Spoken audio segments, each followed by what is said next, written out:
പ്രചാരണം ആദ്യമേ തന്നെ തുടങ്ങിയ കോൺഗ്രസ് ക്യാമ്പ്, പ്രത്യേകിച്ച് UDF, LDFിനെയും NDAയും പിന്നിലാക്കുക എന്ന ലക്ഷ്യത്തോടെ വളരെ സജീവമായ പ്രചാരണ പരിപാടികൾ ഏർപ്പെട്ട് കഴിഞ്ഞു എന്നാണ് നമ്മൾ നിലമ്പൂരിൽ നിന്ന് മനസ്സിലാക്കുന്നത്. ആര്യാടൻ ഷൗക്കത്തിന് ഇന്നത്തെ മണ്ഡല പര്യടനത്തിൻ്റെ കൂടുതൽ വിവരങ്ങളുമായി നമുക്കൊപ്പം റാഫി കരീം ചേരുന്നു. ഗുഡ് മോർണിംഗ് റാഫി കരീം, എന്തൊക്കെയാണ് വിവരങ്ങൾ നമുക്ക് ലഭിച്ചത്? ആര്യാടൻ ഷൗക്കത്തിൻ്റെ പ്രചാരണ പരിപാടി ഇന്ന് എവിടെ നിന്നാണ് ആരംഭിക്കുന്നത്? Good morning SKN. ആര്യാടൻ ഷൗക്കത്തിന്റെ പ്രചാരണ പരിപാടി ഇന്ന് നിലമ്പൂരിൽ നിന്നാണ് ആരംഭിക്കുന്നത്. ഇതിനോടകം തന്നെ UDFന്റെ നിലമ്പൂരിലെ തെരഞ്ഞെടുപ്പ് കമ്മിറ്റി ഓഫീസ് സജീവമായി കഴിഞ്ഞിരിക്കുന്നു.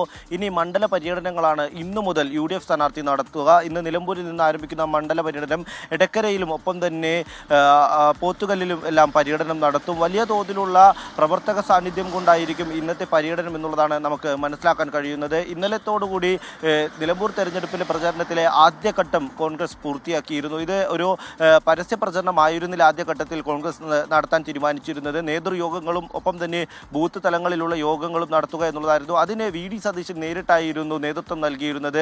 ഒപ്പം തന്നെ KPCC പ്രസിഡന്റ് അടക്കമുള്ള മുതിർന്ന കോൺഗ്രസ് നേതാക്കളും യുവ നേതാക്കളും നിലമ്പൂരിലുണ്ടായിരുന്നു. ഇന്നു മുതൽ പരസ്യ പ്രചരണത്തിലേക്ക് സജീവമാകാനാണ് കോൺഗ്രസിന്റെ തീരുമാനം. വീടുകൾ കയറി വോട്ട് അഭ്യർത്ഥിക്കുന്നത് അടക്കമുള്ള പ്രചരണ രീതികൾ ഇന്ന് കോൺഗ്രസ് പുറത്തെടുക്കും. ഒപ്പം തന്നെ KSU പ്രവർത്തകരും ഒപ്പം യൂത്ത് കോൺഗ്രസ് പ്രവർത്തകരും കോൺഗ്രസ് പ്രവർത്തകരും മുസ്ലിം ലീഗിൻ്റെ പ്രവർത്തകരും യൂത്ത് ലീഗ് പ്രവർത്തകരും എല്ലാം തന്നെ ഒരുമിച്ച് നിന്നുകൊണ്ടുള്ള പ്രചരണ പരിപാടികൾക്കാണ് കോൺഗ്രസ് UDF നിലവിൽ തയ്യാറെടുത്തിരിക്കുന്നത്. എന്തായാലും ഇന്നു മുതൽ ആര്യാടൻ ഷൗക്കത്ത് ശക്തമായ പ്രചരണം നടത്താൻ തീരുമാനിച്ചാണ് മുന്നോട്ട് പോകുന്നത്. നേരത്തെ LDF സ്ഥാനാർത്ഥിയെ കൂടി പ്രഖ്യാപിച്ച സാഹചര്യത്തിൽ ഇനി മുതൽ പ്രചരണത്തിൽ ശക്തി കാണിക്കുക എന്നുള്ളതാണ് UDFന്റെ പ്രധാനപ്പെട്ട ലക്ഷ്യം. ഓക്കെ, റാഫി കരീമാണ് നിലമ്പൂരിൽ നിന്ന് നമുക്കൊപ്പം ചേർന്നത്.